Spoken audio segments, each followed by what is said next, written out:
Thank you so much, Zach. Yes, today my talk is going to be on learning parsimonious representations. And during the talk, feel free to stop me. I wanted this talk to be interactive. If you have questions, comments, or anything, just raise your hand or just speak it out.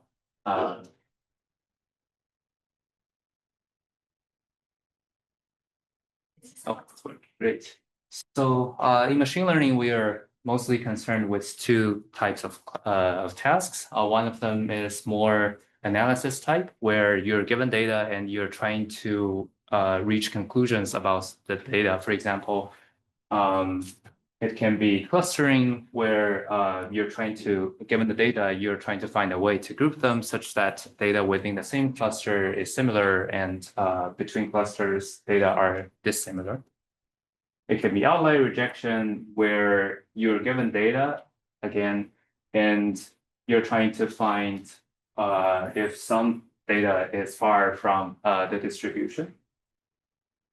On synthesis side, it's kind of the opposite, where you do not have data. Instead, you're trying to generate data.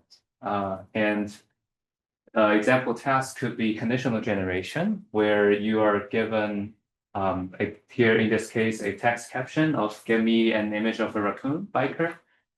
You want the model to give you an image that reflects that text caption. And you could also be doing editing, where you're given an image, and here you have both sort of analysis and synthesis flavor, where you first do the analysis to understand, oh, what are the concepts in the image? Here you can see a cat, setting, grass, and time. And then you say, oh, I want to do some synthesis. But before that, I want to change the concept cat to be a dog. So, however, the data is high dimensional, as we know. You can have images that have 50 million pixels. When you have a large data set of images, then you have many 50 million pixels. For a text document such as a grant proposal, you may have 5,000 words in that proposal, and each word is out of 600K choices in, let's say, Oxford Dictionary. And the same holds for MRI images. And note that very often you cannot simply reduce the dimension with linear dimensionality reduction techniques, because these data are also complicated. They're not linear. So you cannot just apply PCA and try to reduce the dimension. It doesn't work. So what should we do? A thing that people leverage is the so-called manifold hypothesis, which assumes that data lie, even though data may lie in a high dimensional space, it actually lies on a low dimensional manifold inside that space. And let me give you a very concrete example. Let's think about images of a face. So images of a single person, the image can be 192 times 168, so that's a very high dimension. However, it has been shown that face images of a single person under varying illumination conditions can lie actually on a very low dimensional space. That subspace is of dimension 9, which means that you effectively have 9 degrees of freedom. And here I'm actually visualizing 2 degrees of freedom. In this horizontal side, you can see that as you change in this direction, the face, the lighting condition changes from left to right. And likewise, if you change it in this vertical direction, then the lighting kind of goes from the bottom to the top. And of course, there are 7 other directions that's not visualized here. And that's for a single person. The face images of a single person lies in a low dimensional subspace. But then, of course, you may have multiple subjects. You may have the face images of one person and then another. So each one of them will lie in a different low dimensional subspace. And so here the central object is, as I just said, it's a union of low dimensional subspaces. Geometrically, you can visualize it here. Here I'm showing three subspaces. You have S1, that's this two-dimensional plane inside a three-dimensional space. S2 and S3 are two one-dimensional lines. Algebraically, that can be written in this form. It's very simple. You can write your x data as a combination, linear combination with coefficient ci's. It's a combination of some basis, bi's. But here, even though you may have a large number of basis vectors or atoms, there are many ways to call it, only a few of the combination coefficients are non-zero. So this is what this experiment is saying. It's saying that the number of non-zero elements in the coefficient C is much smaller than the possible ones. Okay, so in learning the geometric structures, very often the pattern, the approach that people take is to learn a latent space. And together with an encoder and decoder map, you have an encoder that starts from data and goes to a latent space. And you also learn a decoder that goes from the latent space back to the data. So this paradigm has been used in both analysis and synthesis, with the earliest approaches from, I think, 1 century ago, the PCA, principal component analysis, where you learn a linear encoder and decoder that maps the data to a lower dimensional subspace, and you can also use that for generation by doing the reverse. Now, there's lots of history. I'm visualizing a few of them here, but most recently, you can also see that there's the flow-based methods with notable examples, including diffusion models and flow matching for generating images and also text. So what are the challenges? Why should we care about today's talk? The lower dimensional subspace example was great in that they have, in that regime, when you're considering data that do lie in low dimensional linear subspaces, you have very efficient algorithms. And there is also theory saying that these algorithms do give you what you want, be it clustering, be it outlier rejection, be it generation. However, we know that our data is not often linear. In fact, you have the nonlinear regime where the data cannot be modeled by low-dimensional linear subspaces. Likewise, here, the assumptions that the subspaces have dimension much lower than your ambient dimension. But there are also cases that's not the case. For example, you may have a hyperplane. And let me be concrete. So, when your subspace is dimension, in the extreme case, when your subspace is of dimension just one less than the ambient dimension, that's called hyperplane. And when you hyperplane learning, this problem shows up in various applications in robust geometric vision. So I think if you work with robotics, then you might be familiar with structure from motion, surface estimation, etc. In these problems, the hyperplane learning problem showed up. And on the other hand, if you think about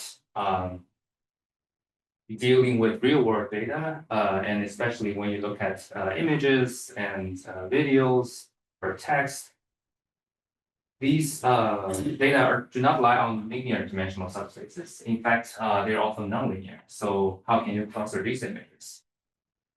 So this is the general scheme of what I have worked on. I was extending both directions. Of course, today, I won't be talking of all of them. The thing that I'll focus on would be manifold learning. But just to summarize, the task one that I'll do would be to do clustering by learning a union of subspace representation, which I'll be very clear what that means in a moment. The second challenge that I'll address is that in these geometry, in these algorithms, very often what is not modeled is semantic compositionality. For example,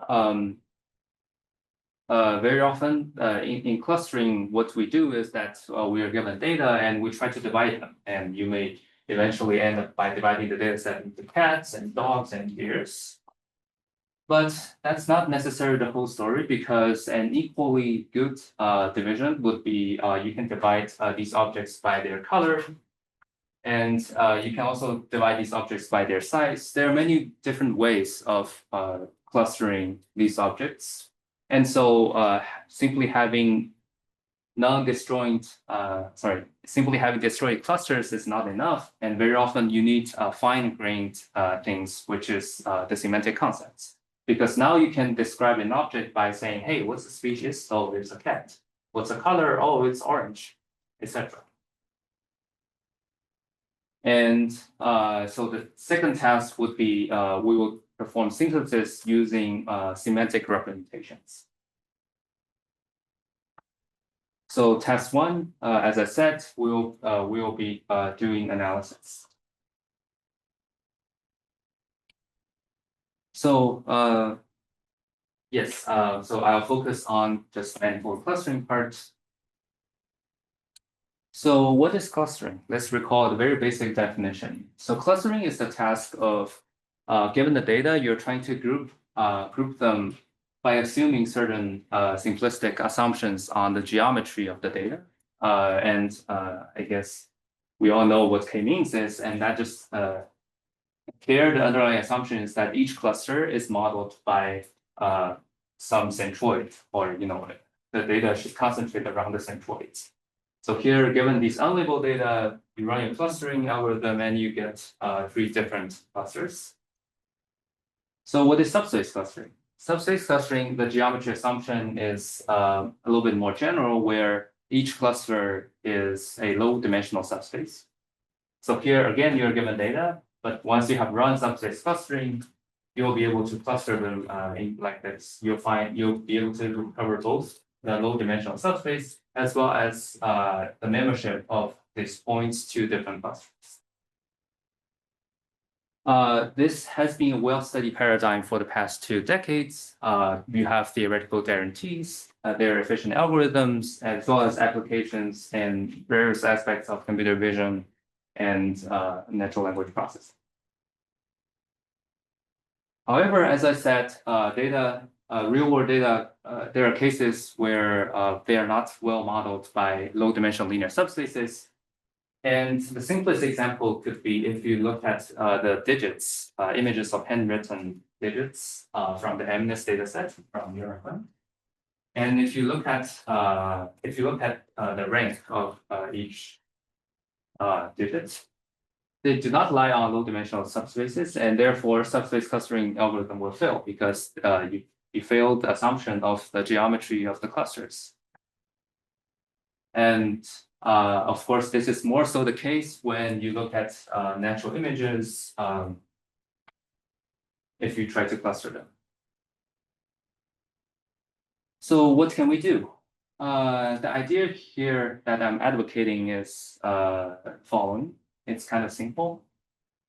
You can still have your data lying on, in this case, it's going to be union of manifolds instead of the more restrictive case of subspaces. But then you try to learn to embed these data into a latent space, such that the data in the latent space becomes low-dimensional subspaces, so that you can apply your existing algorithms like clustering. Here, for the notations, we take xi's as the samples in the original data space. You can think of them as images, text documents, etc. And the embedded data, we'll embed these points via an embedder, or this S data, where theta is the parameter. In the latent space, we call these embedded data ZIs, which are simply applying the map on your input data. So long story short, you have data X, embeddings Z. And okay, so what have people done before? in this regime of if your goal is to do clustering and embedding, what have people done before? There are a bunch of shallow methods. Perhaps the most famous ones are the two. So the first one is called handcrafting encoders, where you can design f theta or your encoder to be polynomial maps, exponential maps, or some more complicated scattering transform or Sherlin transforms. This has later been extended to the kernel methods. Now, the problem is that these encoders would linearize the data only for simple families of manifolds. Once your manifolds becomes complicated, these methods will not work. For example, you may have different real data have complicated structures such as equivariance, invariance, and you cannot simply apply polynomial maps to deal with that. Second family of shallow methods is done by computing pairwise similarities on X, meaning you take a pair of data points and you find a way to compute how similar they are. And then you define your encoder to be the so-called Laplacian eigenmap, which are, which effectively are defined from the graph, defined by the pairwise similarity. And likewise, you have locally linear embedding also in this category. The issue with these family of methods is that they are not scalable in two regards. Number one, because you're computing pairwise similarity, you have quadratic complexity just doing the training. And imagine that now if you have a data set of millions or trillions of images, and this effectively becomes not scalable. And it's also not scalable in at test time, because if you are given an out of sample point, then you need to retain the effect. You need to retain the entire training set to be able to apply these methods on out of sample points. As we all know, deep learning rises around the 2010s. And an idea would be to combine the great subspace clustering together with deep networks. But before that, let me first make it concrete. What is subspace clustering? So the problem of subspace clustering is if you're given data X, as we said before, you're trying to find a pairwise similarity C, which is number of data points by number of data points, such that it minimizes the two criteria. One of them is how well this X is characterized by the similarity C. The second one is some sort of regularization on C. And this entire thing, we call it subspace clustering. And let me just be more concrete and give you an example of the classical sparse subspace clustering. The fidelity term is saying that given X, which is xi, which is one specific data point, can I represent it as a linear combination of other data points in the data sets? And the regularization is saying, oh, I want this combination to be sparse. And also, you cannot use yourself. This data point xi should not use xi itself to reconstruct it, because that would not give you any information. And so why does this work? So yes, effectively, this is saying that you're trying to find xi as a sparse linear combination of other points in X. And why does that work? Well, if your data lies on low-dimensional subspaces, then you know that the number of points you need to reconstruct xi is at most the dimension of the subspace. For example, if a subspace has dimension 10, then you need at most 10 other points from the data set to reconstruct xi. And these points would be the ones that lie in the same subspace as xi. This is a very simple example. Of course, there are variants of this formulation with different fidelity or regularization terms. There's also tons of theory and algorithms for it. That is nicely summarized in this textbook. Here, nothing about deep networks, but here we go. You can also do deep sub. So recall our goal was to do both embedding and clustering. Here you can do both of them by taking this as theta, which is the encoder, to be a neural network, and the theta are the parameters of that network, and say, hey, how about I optimize this subspace clustering loss with not only with respect to the clustering membership C, but also I'll try to find the representation. So the important aspect is that previously this X is your given data, which is fixed. But now here you're optimizing both your membership as well as an embedding of your data. So you're indeed learning both the representation and the clustering membership.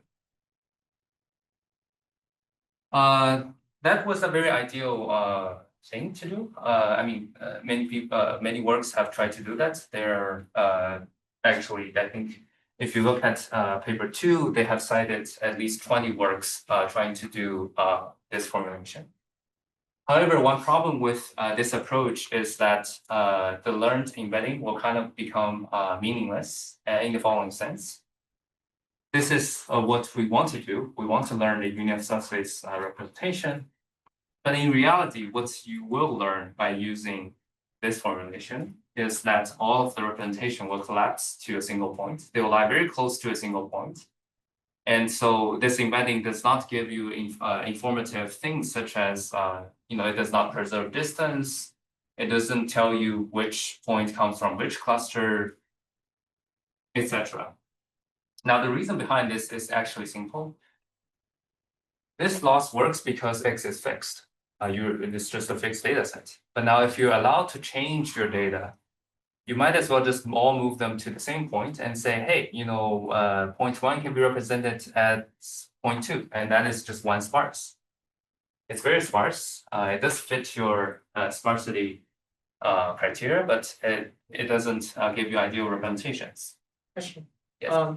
So I understand like when that could happen, but like so in the previous work that was cited by 2, like did like the results actually collapse to that case, or is it just like some case that like only happens like when you run the automation process like forever or something like that? Sorry, can you repeat the second half of the question? Yeah, so like I'm wondering like so here like of course like the result is true that like they will probably collapse, but I'm wondering if that actually happens in practice in the papers that was cited by 2. Yes, yes, that actually happens. So in paper in 2, they have developed measures to measure how the representations collapse. So they showed kind of both the theory as well as algorithms. They also have synthetic experiments showing that in the case, let's say 2-dimensional case, which is very easy to visualize, this will be something that they observe experimentally. Okay, more questions? Cool. So all in all, here I'm saying that if we're trying to do manifold embedding as well as clustering, this simple formulation sounds great, but it doesn't really work. And so what we're doing here, what we're here doing instead is that since the problem is that the representation will collapse, let's try to avoid collapse by also regularizing your representations. And how can I do that? So one observation is that when the representation collapses, the rank of your data will be very low. In the previous case, if you only have the central part, this is rank 0. If you have both of these, but on the same line, this is rank 1. This is the data has very low rank in the representation space. So what we're trying to do is say, hey, we want to promote the rank of your embeddings to be large so that it anti-collapse. However, we know that rank is a discontinuous function. It's 0 when so this is a visualization in the scalar case. It's 0 here, but everywhere else it's 1, which means that it's hard to optimize. And here we propose to use. We didn't propose. We've looked up the literature. We used a continuous surrogate, which is effectively a smooth version of rank. So this particular curve that you see, this peak here, that's the log that, that's a visualization log that. So it makes it more easier for the optimization. So another thing is, are there justifications? Are these all our fantasies? No. There are theoretical results saying that when the C's are fixed and if you're only learning the Z, your representations, your optimal representation will lie in this union of orthogonal subspace configuration where the points within the same class will lie on a low-dimensional subspace, and subspaces of different clusters will be orthogonal. So this is what I'm saying here is when perp2 is 2 and is when perp2 is 3 and etc. So I've talked about how to learn the representation, but what about the membership? What about the C? So there are many things that have been done in literature for learning just the membership. For example, when you know the Z's and if you're just trying to optimize C, you can use greedy algorithms saying that how can I assign this particular point to its neighbors or assign it to the classes. However, the problem is that when you do not know, it's a chicken and egg problem so if you know very good Z that are in, let's say, union of subspace representation, then it's easy to do clustering. And vice versa, if you know a good cluster membership, it's easy to find their representations. But now you have neither. So it will not be a good idea to start from a Z data and use a greedy algorithm. A second thing that people do is to say, hey, how about automate it into a continuous algorithm just by having a linear head on your data and apply softmax. That will give you also a cluster membership. Again, it's the same issue. When you start with a pool Z, you will end up with a pool C, and then you will converge to a pool local minima. We have experimentally tested this. You will see it very soon. So the innovation here we propose to do is instead of doing the things on the left, we decide to say that, hey, instead of saying, oh, which point is close to which class, we can again leverage our insights from subspace clustering and just say that which point is close to which other point.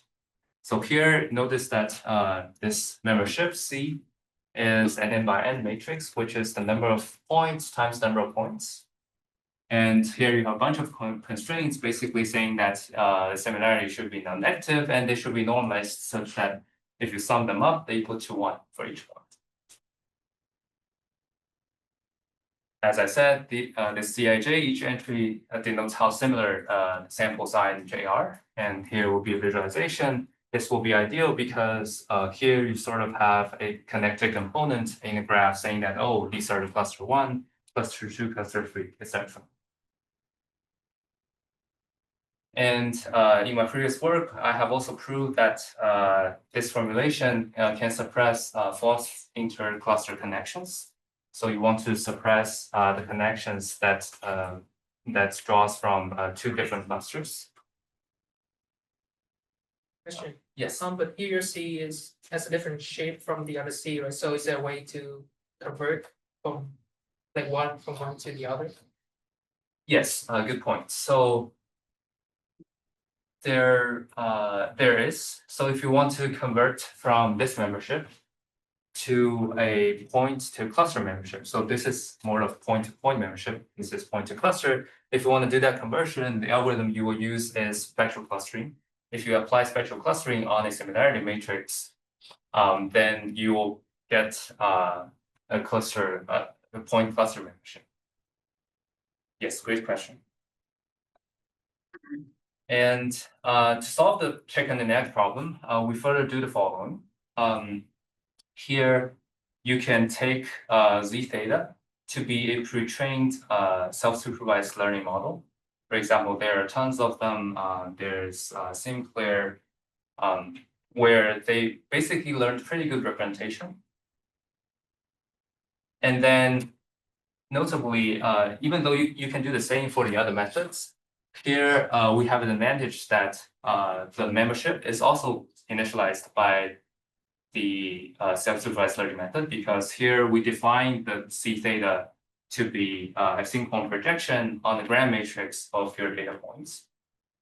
So long story short, here we have the advantage of utilizing pre-trained contrastive learning models to initialize both the representation as well as the membership.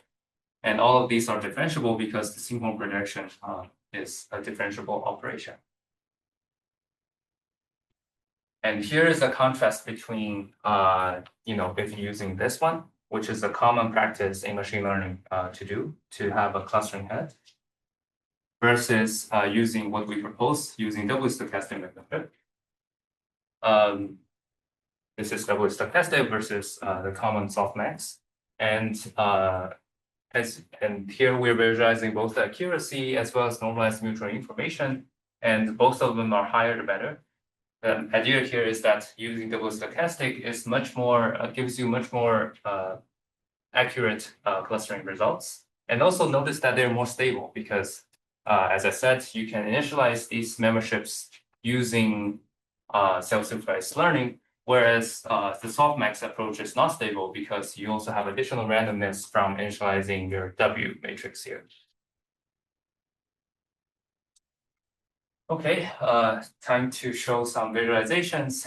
So here, this slide was mostly on the aspects of representation learning, because this is our desired representation, and do we get that?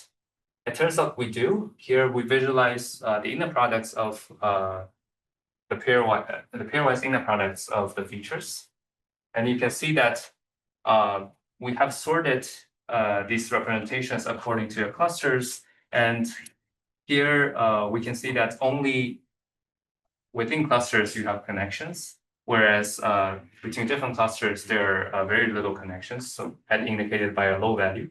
Whereas within clusters you have high inner products. So this basically means that two different clusters will be orthogonal.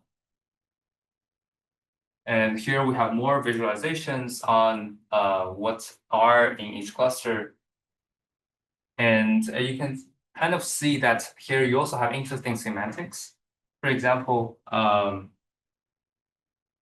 think most of these is red cards, and sorry, red trucks, and most of these are blue trucks. And here we have also tested numerically. Takeaway message is that our method is the best in terms of clustering accuracy. You can apply it with many different self-supervised learning methods. Here we tried a bunch of them, and in each category we're the highest. Another thing is to scale up.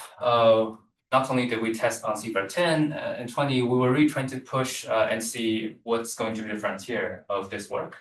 So we tried ImageNet, and we also get much higher results than previous works. All right, so the second half of the talk, we're going to switch gears a little bit. Previously, we talked about analysis and mostly clustering. And here we are going to see how this union of subspace or sparsity is going to be applicable in generation of data. So, and also as I motivated, another thing was doing this semantic, having semantic concepts embedded in this geometry. And this actually comes from my observation after writing that paper. So I was looking at the results, and I was looking at this cluster 3 and 8 respectively. It turns out that this class is not a class, this is the cluster returned by the algorithm. And according to CFAR 10 annotation, you should have a class of cats and a class of dogs, but that's not what we get. What we actually got was a class of, I think here we have I think it's dark colored animals. But here we have black and white kind of animals. And to me, that's a legit clustering. I think the algorithm has no preference in how to cluster them. That's when I realized that you need a more fine-grained representation beyond destroying clusters. Instead, you should have something that's more semantic. So you can have something that's color and something as species, etc. That's what motivated the second task. Okay, and so yes, my desired goal was to say, hey, given any input thing, you can write it as a combination of concepts such as cat, brown, and furry. Likewise, for a document, can I say that, oh, maybe here there's instruction, the user seems to be angry and also stubborn, etc., etc. The question is, how can we model compositionality in the latent space? And we're again gonna use the same sparsity principle, which is we're going to write your latent vectors as sparse linear combinations. So here, the dictionary has changed. In the previous case, when I was telling you about subspace clustering, the dictionary or the basis of the combinations were data points themselves. But here, instead, we're going to use these VIs, which are vectors corresponding to semantic concepts. For example, one of them, V1 can be an atom for happy, V2 can be angry, and Vn can be red color. And then we conjecture that latent vectors can be modeled in the form of, you can write each latent vector to be a sparse combination of the concepts.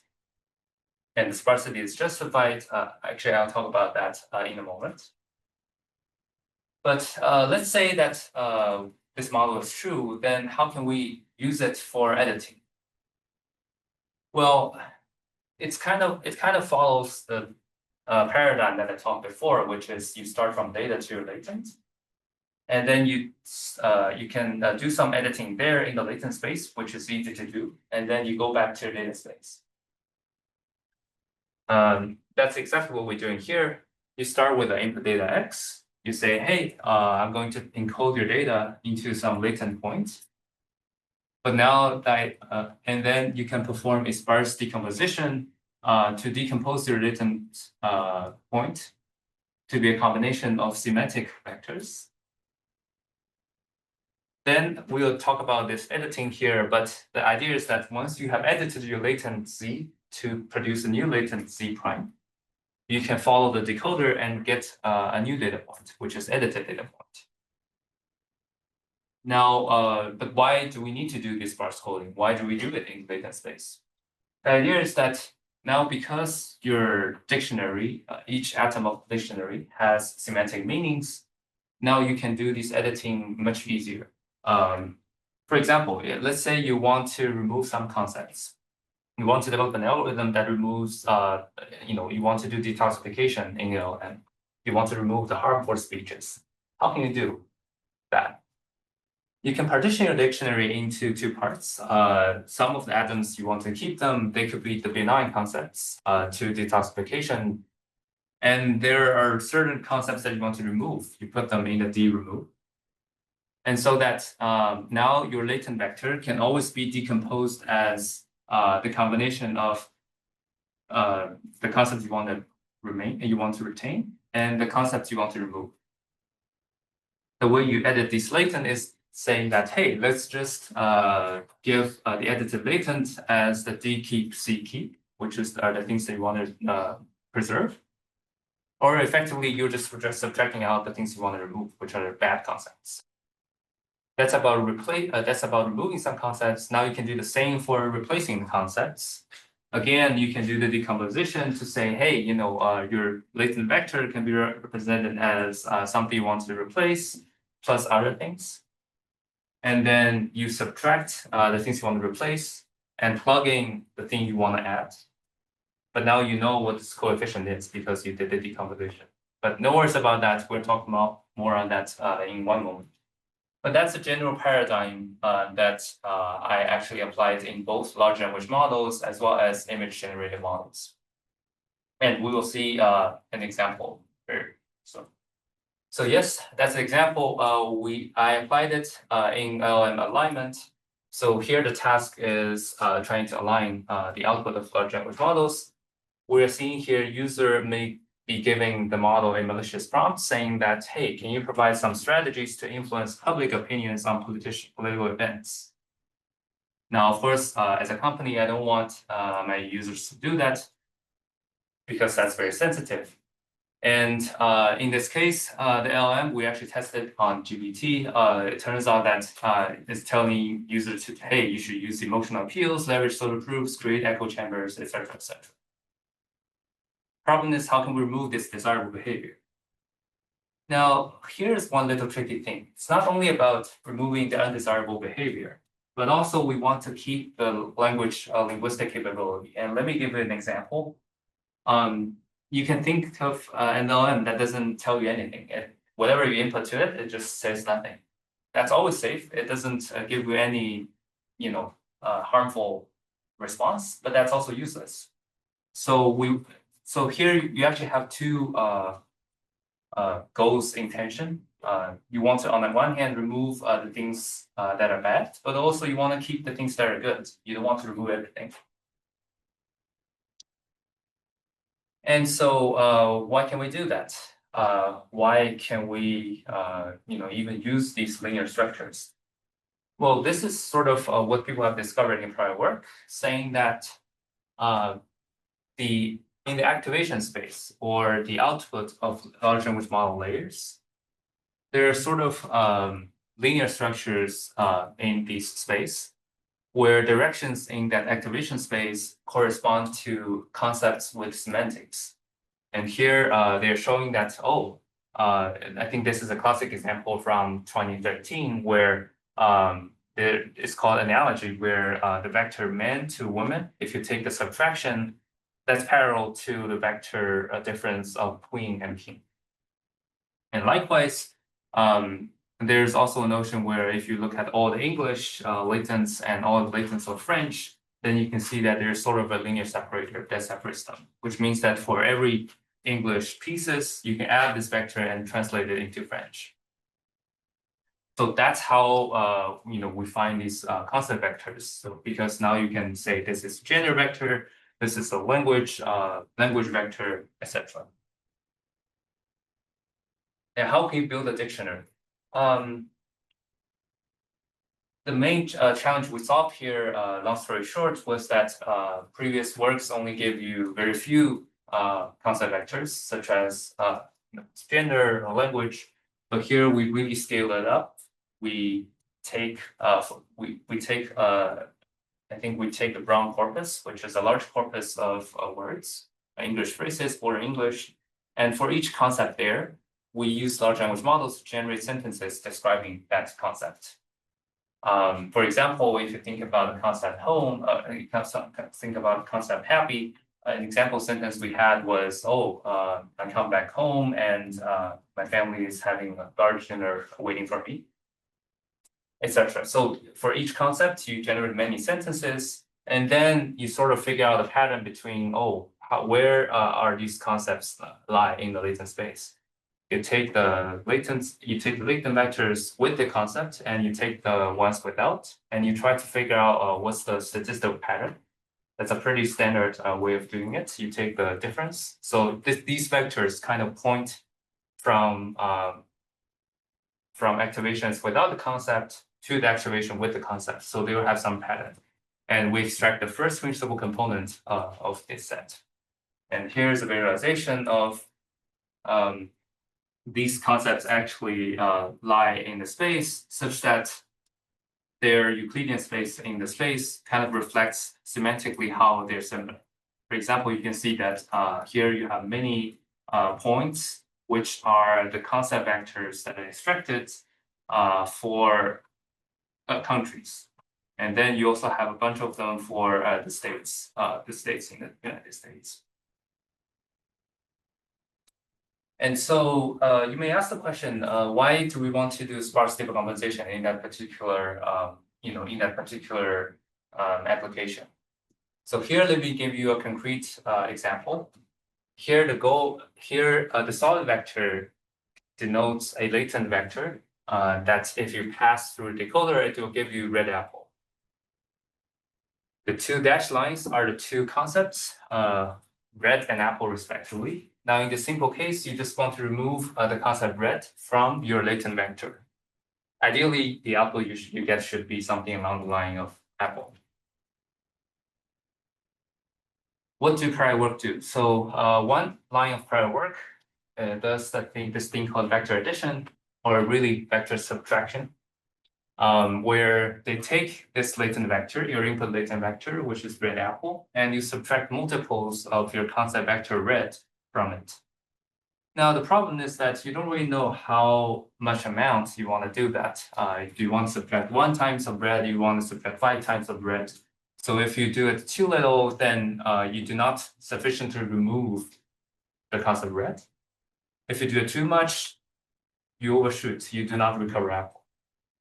So this is kind of saying that these methods do not fulfill the two goals, which are both remove undesirable outputs, but also keeping the concepts that you should be keeping.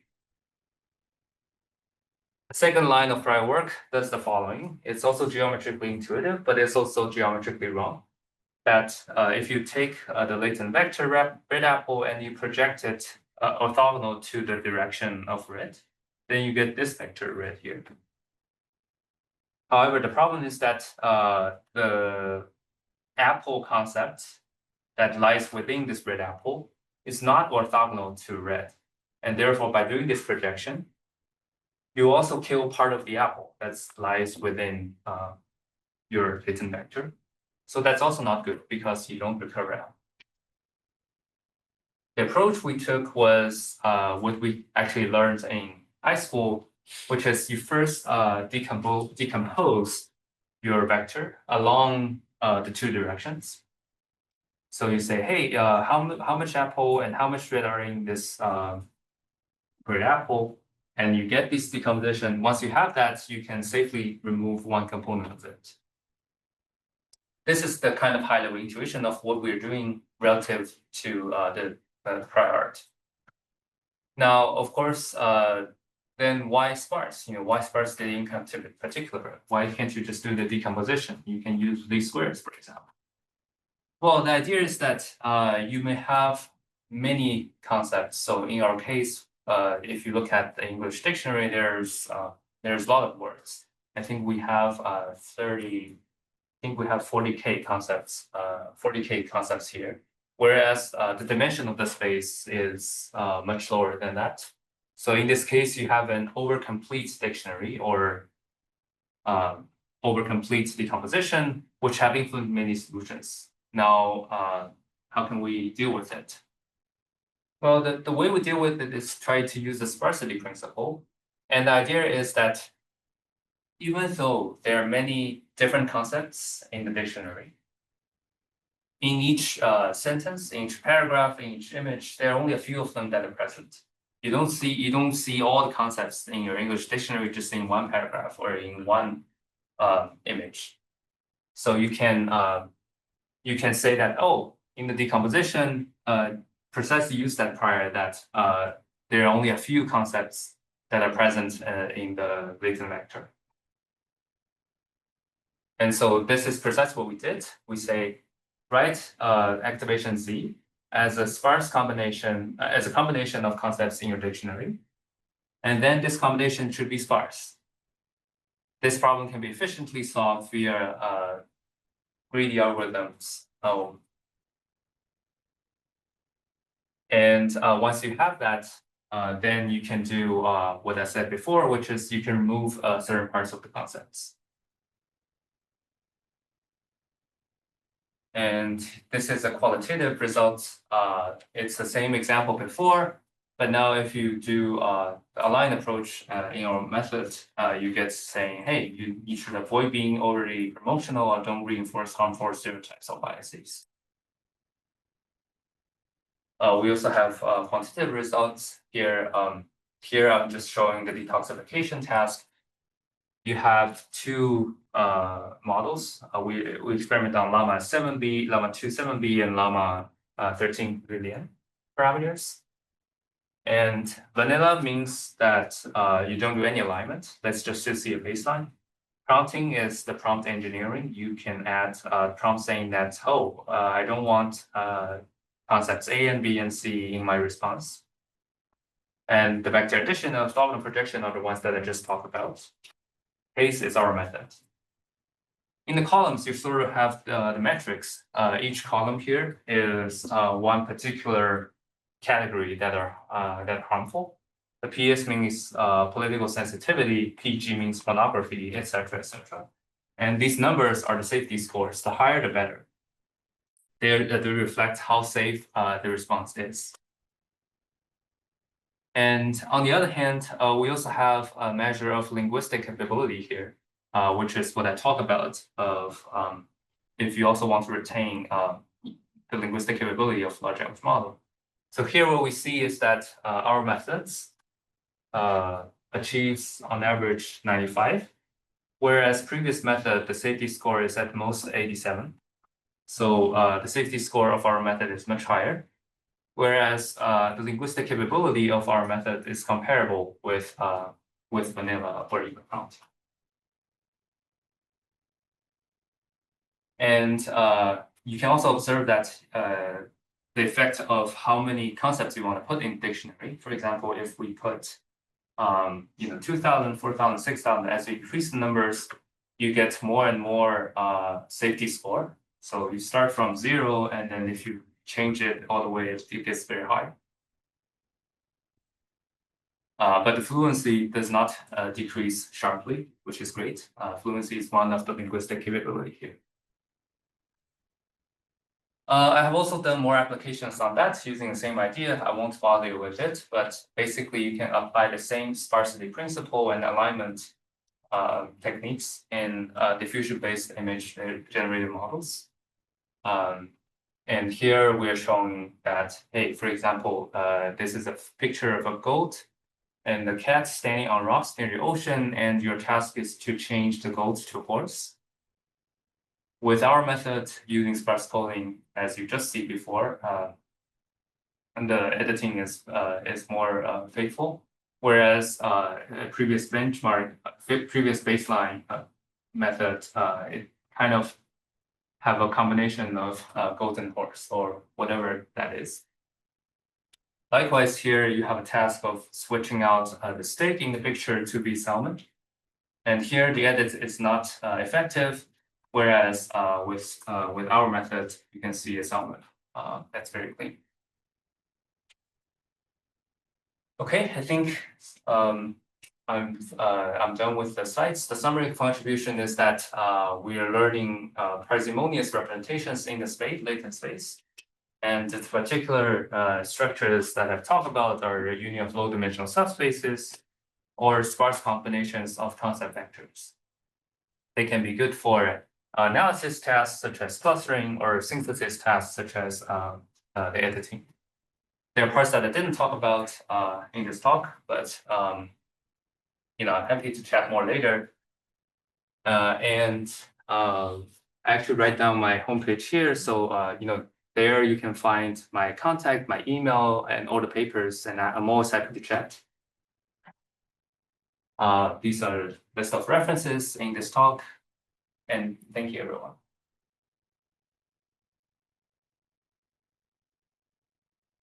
Great.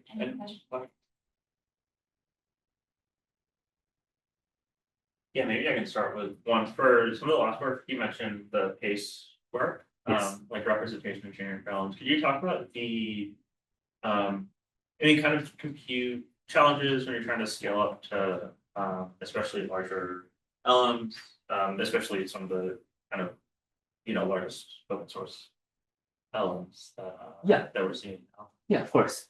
Yeah, so one challenge is that there are two things that are, the details that I didn't talk about. One thing is, what's the space that you're going to solve this problem? Now, the activation space of large language model is actually a very high dimension, but it can be 8,000 dimensions, which is something that previous sparse coding works doesn't really work on.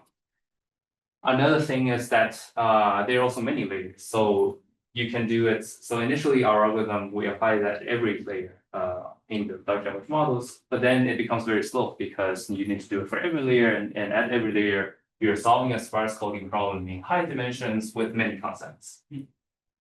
The first thing we get rid of is doing it at every layers. We find out that you can just do it at one intermediate layer. It cannot be too early because at the time the embeddings are not contextualized from the surrounding text. You cannot do it too late because that's a little bit too late to change. And the second thing that we made much faster was using an active set solver for this problem, which makes solving this problem really fast. I think it takes like 0.1 second, but that's 0.1 second is only once for the entire generation. You don't need to do it every token and everything. You just need to do one layer at the first token generation, and that's it. And yeah, I think that's it. And I think that the third thing I actually did was we also applied kind of sketching, obviously. So you reduce the dimension from 8,000 to 1,000 or 500-ish, which makes it even faster. Yes. That's basically the challenge. Yeah. Thanks for the question.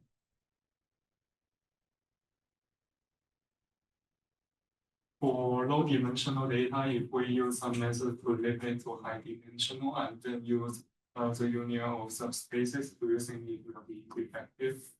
So you're saying that for low-dimensional data, if you lift it to be high-dimensional, and what? And then use the strategy in the first class, the union of subspaces. Yes, that's a very good question, and that's actually what people have done before. So one of the methods is called the kernel methods. It's effectively lifting your lower dimensional data to high dimension, actually right here. So for example, you may have data that's so I tell you one concrete example. In two-view structure from motion, the matched correspondences have dimension 9. But in order to make them linear, you need to raise these dimensions to actually not 9. They actually have dimension 4. Each correspondence has dimension 4. But in order to make it linear, you need to apply the polynomial embedding such that after this embedding, the space, the latent space has dimension 9. So you do these kind of things, and there are more examples where I think in 3-view geometry, then you lift things from dimension 6 to 27. So the idea is that once you lift things to high dimension, it's like the classical slides you see on the kernel trick. They're saying that once you lift things to higher dimensions, they become linearly separable, etc. Many good properties exist. But now, of course, you also want to have lower dimensions for computational purposes, because, for example, if you want to lift things to 1 million dimension, then you basically use lots of compute. Yeah. Thank you. Yeah. Go ahead. You mentioned this the projection where you want to set back on that apple. Yes. How did you do the projection? Do you already know the projection of apple? Yes. So in that case, the projection. So in this case, this is an example, but what we know and not know in this case, we know that we want to decompose this vector. We know that we want to remove certain concepts. In this case, it's red. We don't know if it's actually then non-apple because it depends on how much of apple this vector has. For example, this vector may be red, so it doesn't have any apple, or maybe it has some other concept, or maybe this vector input vector has other concepts such as cat. It may also have 0 apple. So yes. So how did the oblique projection work? Right. So here the projection is that you first do the decomposition and then you project out. So this is basically the step of projection.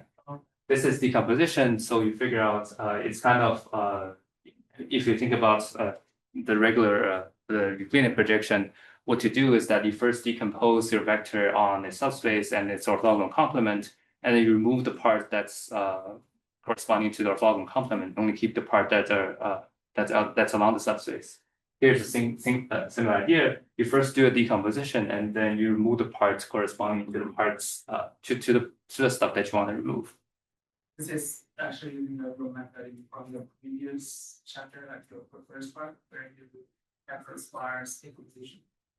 Yes, I see.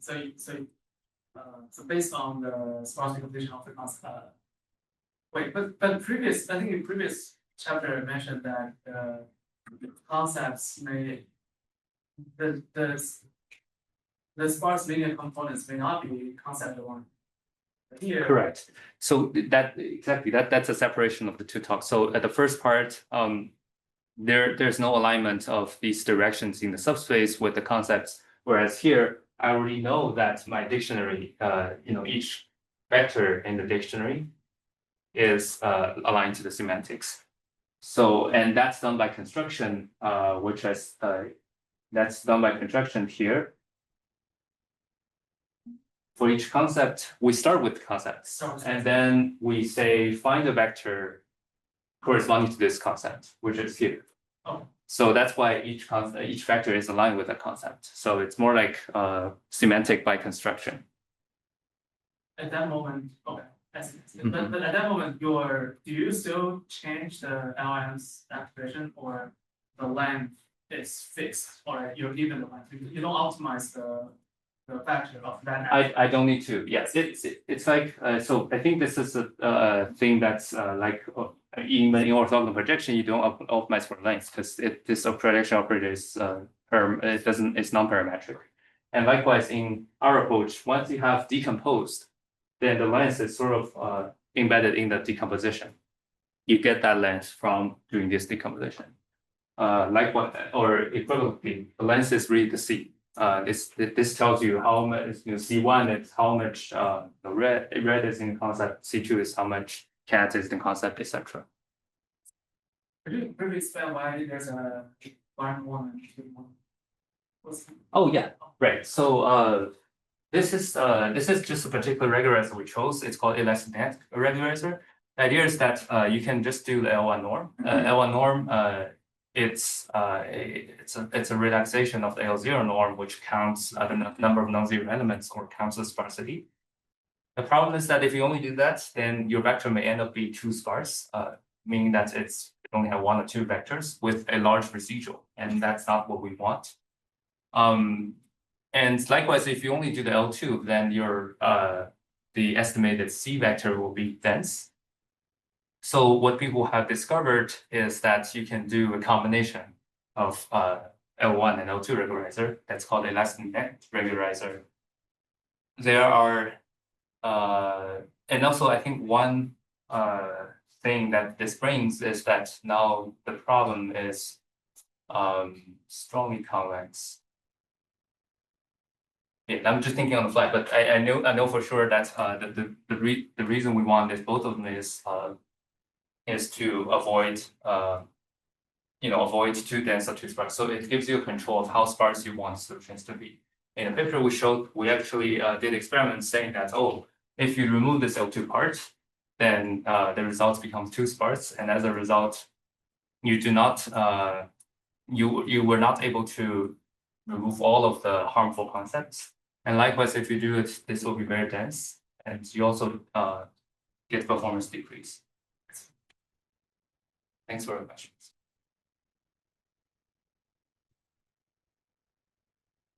All right, thank you very much. And please, if you have anything you want to discuss, feel free to reach out to me. I'm available on this website, or you can shoot me an email.